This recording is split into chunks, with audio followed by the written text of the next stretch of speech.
আগের দিন তোমাদেরকে দেখিয়েছিলাম ডিম ছাড়া চকলেট কেক, আর আজকে যেটা দেখাবো সেটা হলো ডিম দিয়ে স্পঞ্জ কেক কীভাবে তৈরি করতে হয়। ঘরের মধ্যে থাকা সামান্য কয়েকটা উপকরণ দিয়ে গ্যাস ওভেনের মধ্যে পারফেক্টলি এই স্পঞ্জ কেক রেডি হয়ে যাবে। এই রেসিপিটা ফলো করেই যদি তোমরা বাড়িতে এই স্পঞ্জ কেকটা বানাও, তো এইভাবে ফলো করলে দেখবে স্পঞ্জ কেকটা ভীষণই নরম আর ফ্লাফি হবে।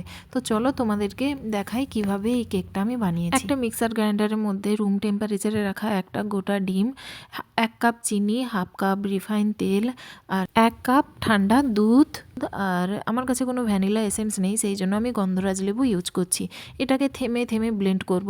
তো ব্লেন্ড করার পরে দেখো এই থিকনেসটা চলে এসছে। এরপর এটাকে আমি একটা বাটির মধ্যে ঢেলে দিয়ে 1 কাপ সুজি, 1 কাপ ময়দা আর 10 টাকার যে গুঁড়ো দুধের প্যাকেট হয় সেটা এর মধ্যে ঢেলে দিয়ে এটাকে ভালোভাবে মিশিয়ে নেব। মিশ্রণটা ভালোভাবে মিশে যাওয়ার পরে এটাকে আমি 10 মিনিটের জন্য ঢাকা দিয়ে রেখে দেবো।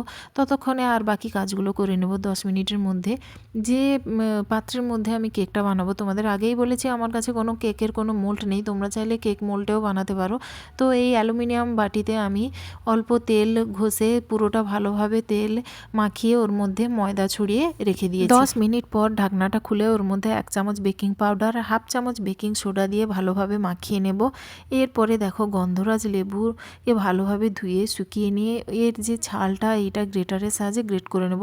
এটাতে কি হয়, আমার কাছে তো কোনো ভ্যানিলা এসেন্স নেই, এটাতে এই কেকটার মধ্য থেকে গন্ধরাজের ফ্লেভার চলে আসবে। মিশ্রণটি ভালোভাবে মিশিয়ে নেওয়ার পর অ্যালুমিনিয়াম বাটিটাতে যে আমি তেল আর ময়দা মাখিয়ে রেখেছিলাম ওর মধ্যে ঢেলে দিয়ে এইভাবে করে দেব, যাতে ভেতরে কোনো বাতাস না থাকে, কোনো লাম্পস যেন না থাকে। ব্যাস, তার উপরে কয়েকটা ড্রাই ফ্রুট তোমাদের কাছে যেমন থাকবে, আমি এখানে দিয়েছি কাজু, কিশমিশ আর আমন্ডকে ভালোভাবে কুচিয়ে এর মধ্যে দিয়ে দিয়েছি।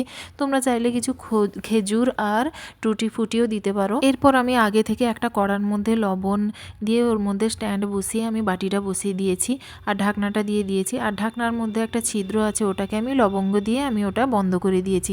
ব্যাস, লো ফ্লেমে এটাকে 40 মিনিট রাখো। 40 মিনিট পরে দেখো কতটা ফুলে ফেপে উঠেছে। একটা কাঁটা চামচের মধ্যে দিয়ে দেখলাম যে একটুও লেগে আসছে না, পারফেক্টলি চলে আসছে। তো তার মানে এটা একদম রেডি হয়ে গেছে। ঠান্ডা হয়ে গেলে ছুরির সাহায্যে এটাকে ব্যাস উল্টে নিলেই একেবারে চলে আসবে। কেকটা দেখেই তোমরা বুঝতে পারছো এটা কতটাই স্পঞ্জি আর ফ্লাফি হয়েছে। আর ডেকোরেশনের জন্য তোমরা যেমন পারো ডেকোরেট করতে পারো। আমার কাছে এখানে চকলেট সস ছিল, তাই জন্য ওপর থেকে একটু চকলেট সস ছড়িয়ে দিয়েছি। তোমাদেরকে আমি কেকটা কেটে দেখাচ্ছি কতটা লোভনীয় হয়েছে, দেখো কতটা স্পঞ্জি হয়েছে।